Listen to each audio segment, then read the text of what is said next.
How to cultivate a healthy mind.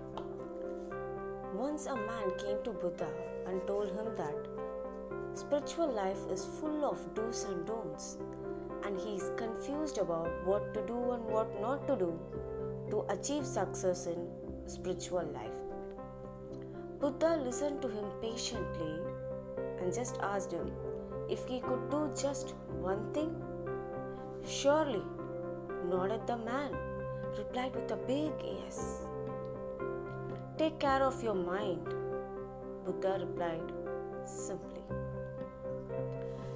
The man calmly and composedly waited for the explanation. Buddha explained, this advice is not just limited to success in one's spiritual life, but taking care of the mind to achieve success in one's daily life, which is very equally important. Mind is a gold mine. It's a place where source of joy and misery, love and hatred, truth and falsehood, freedom and bondage arises. Nothing else can bring so much happiness and joy in life like the mind when it is taken care of. Don't you want to have a healthy body and a healthy relationship and a healthy life? The secret of such enjoyment is to cultivate a healthy mind. A healthy mind is clean and positive. It is full of love and compassion. It is a center of peacefulness and mindfulness.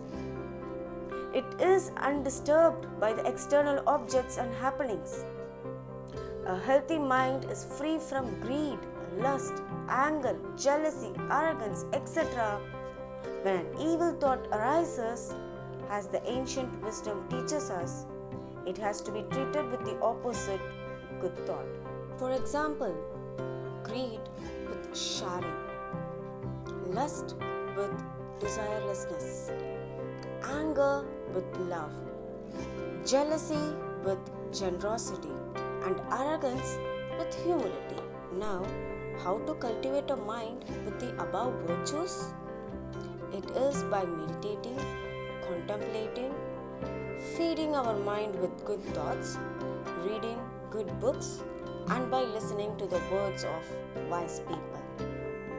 The man politely thanked Buddha and left happily and peacefully. In conclusion, this story clearly lets us know the importance of taking care of your mind. Thanking you for listening till the end. Let all the good things happen in your life in multiples of infinity.